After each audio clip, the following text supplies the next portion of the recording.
Hello everyone, welcome back to another video, and in today's video is Python Season 2, Episode 2. In this video, I'm going to be discussing Python functions, and this is a huge coding detail that spreads across many other coding languages, so make sure to pay attention, open your terminals, and let's hop right into it.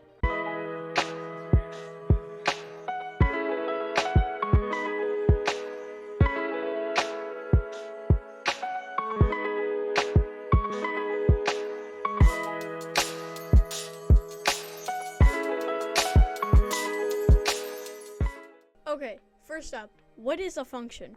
A function is basically a mini program that you can create, and you can call it wherever you want in your actual program, and it's super simple. So first, to define a function, we are going to use def, and this is just short for define. Now whatever you want to call your function goes next. So I'm going to call mine print hello, and then add a set of parentheses. That's where you can put your arguments and stuff, but we're going to talk about that in just a second. So then just add a colon, hit enter, and make sure your next line is indented, and if it isn't, just hit tab and it will then be indented. Now what do you actually want to put inside of this line? I'm just going to print hello world.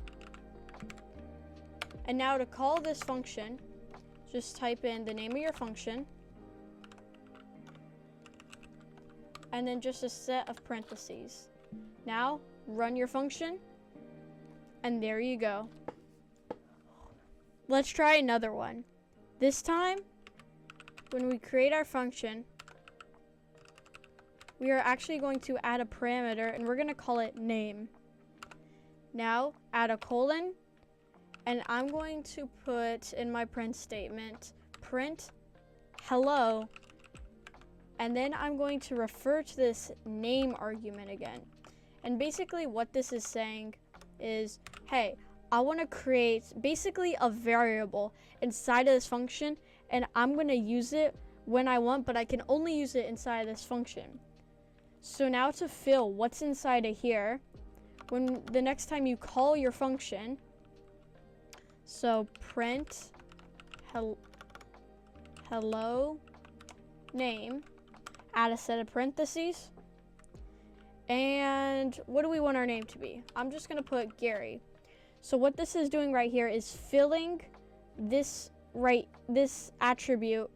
argument right here, and now that also corresponds to this argument or variable right here, which when we click run, prints hello Gary, because this corresponds to this, and this corresponds to this. Let's try another one. So let's create an addition function, and the two attributes will be num1 and num2. Now when we go in to the function, I'm just going to type print num1 plus num2. Now when we call this, we are going to have to give two arguments. So I'm going to give 4, and then make sure to add a comma, and then 5. Now when you click run, it outputs to 9. Alright guys, that wraps up that video. Thank you guys so much for watching, and I'll catch you guys in the next one.